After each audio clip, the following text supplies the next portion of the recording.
Washington Pod presents Earl Nightingale.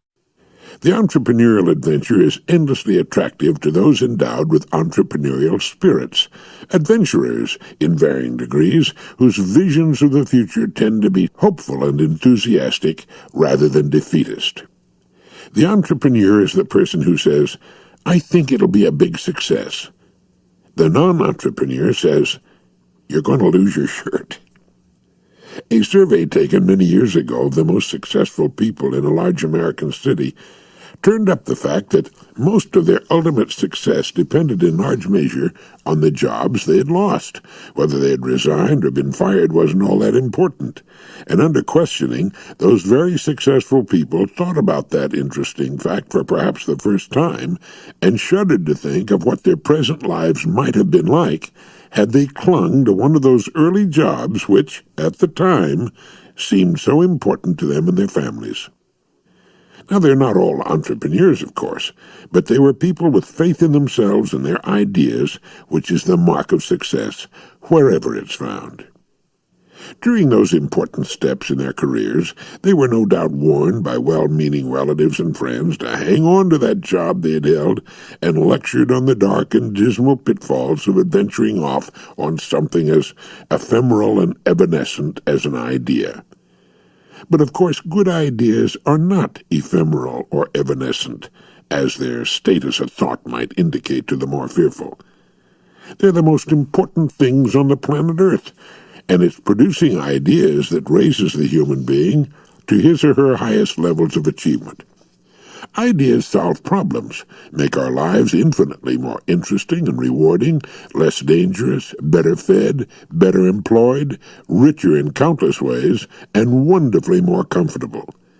Without ideas, we'd still be sitting in the trees grooming one another. All the creatures on the planet have life-saving techniques. Some are fleet of foot, others sharp of claw and fang. There are fish in the deep, dark trenches of the ocean that dangle tiny lanterns above their waiting jaws. But for the human being, there is the brain, the idea producer, to save his or her skin in myriad ways. And the United States, the only nation on the planet with the word happiness in its official chartering papers, offers a number of options to those desiring to share in the good life. One of those options is the right to go into business with little more than an idea and the determination to succeed.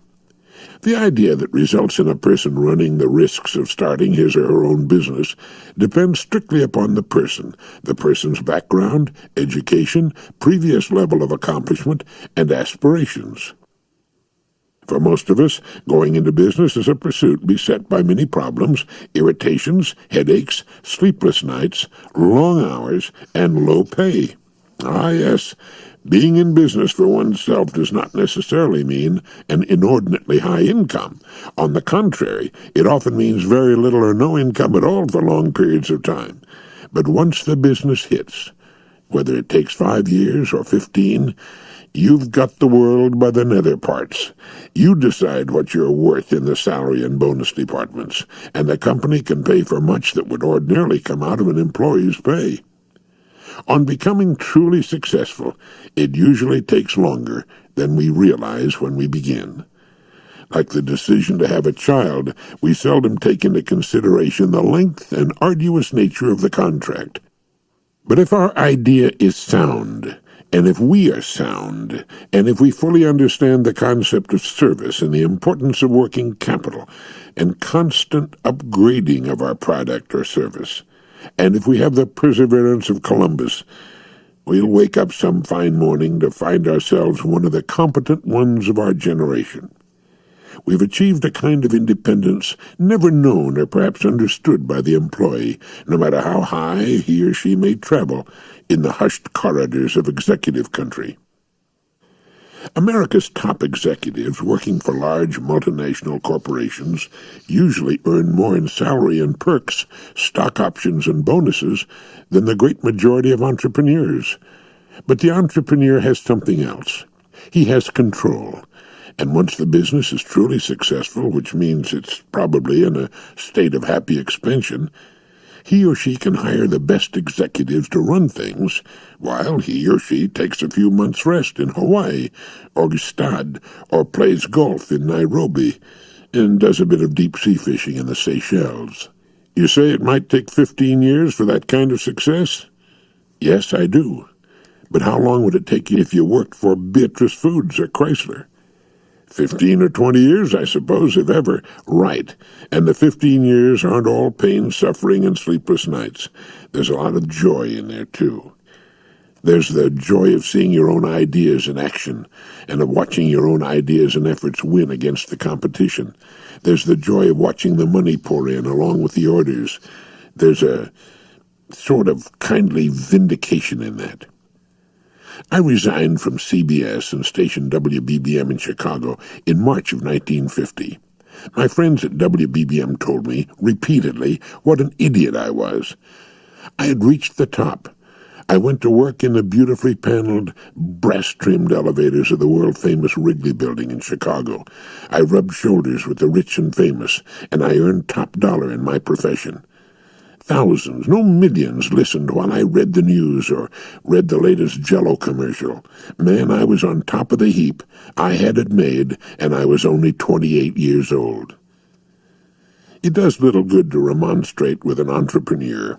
Christopher Columbus, brilliant navigator that he was, could have spent his life in peace, navigating up and down the coastal waters of Europe and remaining within the known boundaries of the period's world maps. But at the edges of the known waters there appeared the terrifying legend, "Here there be dragons," and it was there that Columbus desired to sail, and it's there that every entrepreneur desires to sail. It's interesting to note that on the maps beyond the known world there was never a legend reading, "Here there be unlimited opportunity for exploration, no doubt much gold and silver and precious gems, and strange human creatures living beyond these boundaries, waiting for discoveries and development for the daring and intrepid sailor."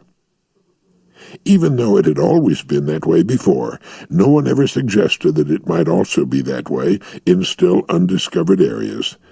It's the natural proclivity of cartographers and advice-givers to look upon the unknown as bad, for they, like children going into a darkened basement alone, feel that the dark and the unknown must hold strange and fearful creatures unimaginable in the known and lighted world. They cannot think otherwise. It's their nature. Yet at the time of Columbus, not a single live dragon had ever been seen upon the planet Earth by anyone. Dragons were, in fact, fairy tale creatures, yet they always inhabited the uncharted regions of the world. It said so right on the maps. So when you get an idea that you think will result in an excellent business of your own, and it needn't be a new idea by any means, keep it to yourself and your secret notepad for a period of time while you simmer it on the rotisserie of your mind's consciousness and unconsciousness. Let it turn while you view it from every angle. Look at it from the standpoint of the worst possible scenario. If it's a good, sound idea, it should survive even the worst times, as good businesses do. Incidentally, there are recession-free businesses, and many businesses that do better in recessions than in good times. It was during the very worst years of the Great Depression that the American film industry really got it together. There were those delightful taffy merchants in uniform and wearing white cotton gloves in front of the better Los Angeles theaters. What wonderful hard taffy that was, and what opulent, magnificent palaces were the motion picture theaters of that time.